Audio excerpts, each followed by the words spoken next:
Semaine dernière, je vous ai parlé de Dawn of Superman, cet album de 352 pages entièrement consacré à Superman, et je vous ai expliqué pourquoi ça sortait en un gros volume plutôt que en une succession de tomes 1 qui appellerait évidemment des tomes 2. Vous le savez, ça regroupe les deux séries Superman, la série Superman et la série Action Comics, un maximum d'épisodes pour vous proposer en un seul acte d'achat les deux séries Superman, les deux séries régulières. C'est compliqué de vendre du Superman, vous le savez. Et Urban a pris cette décision, ce choix éditorial de mettre un maximum d'épisodes dans un seul volume. C'est un peu la mode des gros volumes. Il y a cette demande d'avoir beaucoup de contenu, et plutôt que payer deux fois 19 € pour des tomes 1 d'un côté sur Superman, de l'autre sur Action Comics, il regroupe ça dans des volumes, et il regroupe ce qu'on appelle le Dawn of DC, qui est tout simplement l'appellation du moment. Vous savez, il y a des périodes dans les comics avec des directions qui vous emmènent et qui impactent l'ensemble des séries, et donc la plus récente s'appelait Dawn of DC. Voilà pourquoi ça s'appelle Dawn of Superman. Aujourd'hui, je vais vous parler d'un autre album. Celui-là fait 304 pages, il est un peu plus petit, il est aussi moins cher, et il nous présente un contenu que je vais vous dévoiler. Ça s'appelle Dawn of Justice League of America, Justice Society, voilà, évidemment je devais dire une bêtise, je l'ai dit. Dawn of Justice of Society of America, le nouvel âge d'or. Une série qui évidemment devrait vous plaire pour plein de raisons. C'est très compliqué de vendre autre chose que du Batman chez Urban et chez DC aux États-Unis, Urban en France. Donc c'est pour ça qu'il faut trouver de nouvelles façons d'éditer les bouquins, de les proposer et d'offrir un maximum de contenu pour, on le souhaite, le prix le plus bas. Alors Batman, ça se vend bien, ça marche bien, donc Batman sous l'ère Dawn, il n'y aura pas de Dawn of Batman, mais ça va continuer sous le label Infinite, et ça va continuer évidemment sous ce label Batman Dark City, cette appellation, bien entendu, parce que Batman, il est un petit peu autonome. Batman, il est un petit peu indépendant, il n'a pas besoin d'autres séries pour exister, il n'a pas besoin de push marketing, à part des tomes 1 assez régulièrement pour relancer un petit peu l'intérêt et les ventes. Pour les autres séries, que ce soit Green Lantern, que ce soit Superman, que ce soit les Titans, que ce soit tous les personnages qui de fait sont secondaires dans l'univers DC Comics parce qu'ils ont du mal à trouver leur public en France, vous le savez, il faut trouver des solutions. Et c'est pour ça que c'est regroupé dans ces gros volumes, et que donc vous avez des pans entiers.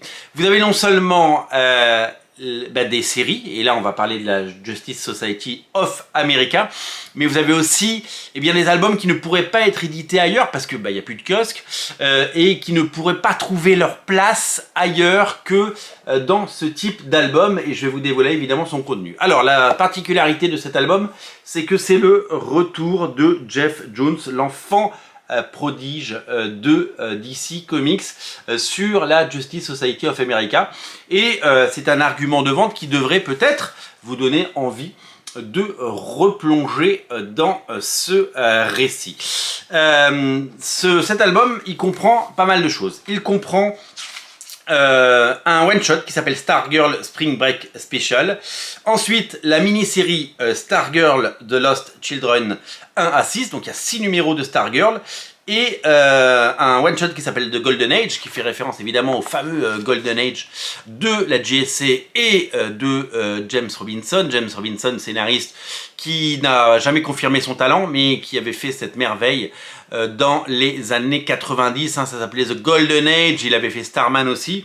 Ensuite, il y a les 3 premiers numéros de la série régulière Justice Society of America. Voilà, donc il y a un côté fourre-tout, si vous voulez, et quand je dis fourre-tout, c'est pas du tout péjoratif, c'est juste il y a une ligne éditoriale, il y a une ligne directrice, et c'est surtout que c'est la possibilité de lire et de découvrir des choses que peut-être vous n'aurez pas lues, mais qui ont tout un lien, parce qu'elles sont toutes liées, évidemment, et c'est surtout que il faut une appellation plus forte que les autres, et je le souhaite que Justice Society of America attire votre regard. Auriez-vous acheté une bande dessinée qui s'appelle Stargirl? Est-ce que vous auriez pris une bande dessinée avec ce personnage?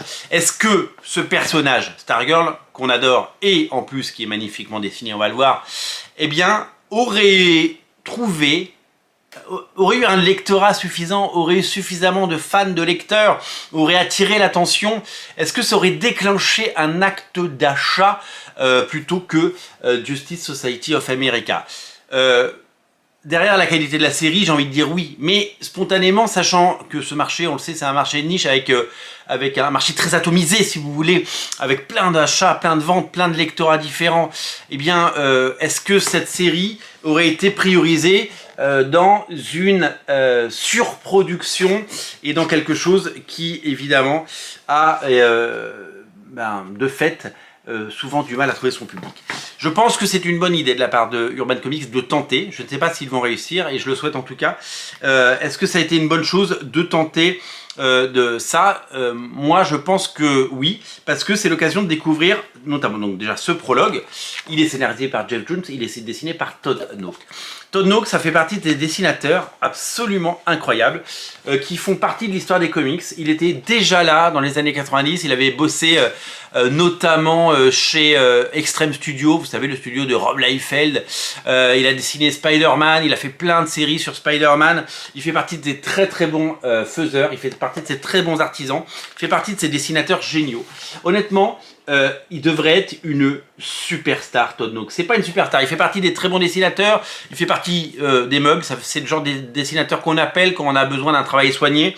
Il a ce côté Mike Wieringo, il a ce côté le mec qui sait tout dessiner et tout est bien dessiné.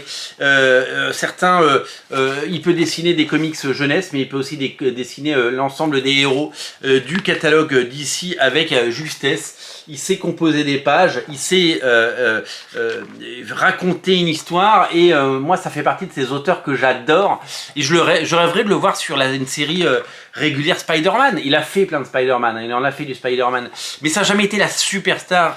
Il n'a pas été mis en avant comme il aurait dû et peut-être qu'il n'a pas eu la carrière qu'il méritait, même si aujourd'hui il est connu, reconnu, il fait partie vraiment de ces grands dessinateurs.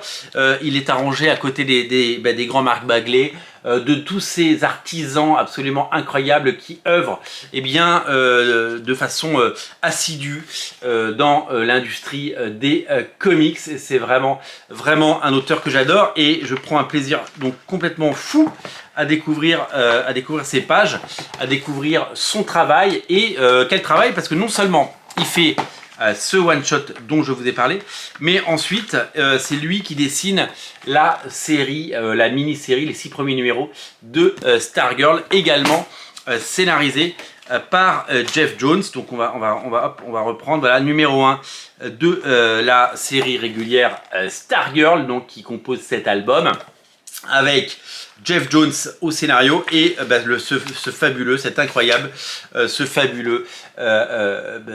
monsieur Todd Nauck, un dessinateur que j'adore vraiment. J'aimerais bien avoir un dessin original, une planche originale de lui sur Spider-Man.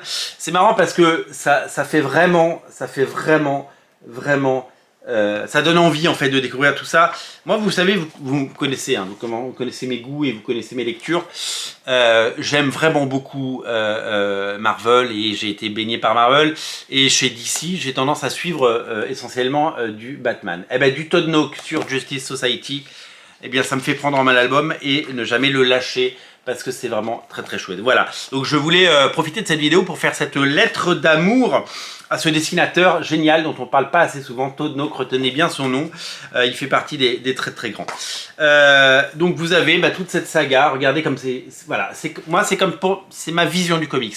Les comics, ça doit être coloré, ça doit être lumineux, ça doit être joyeux, ça doit être bien dessiné comme ça, et si tous les comics étaient aussi bien dessinés, je pense que c'est quelque chose qui pourrait cartonner.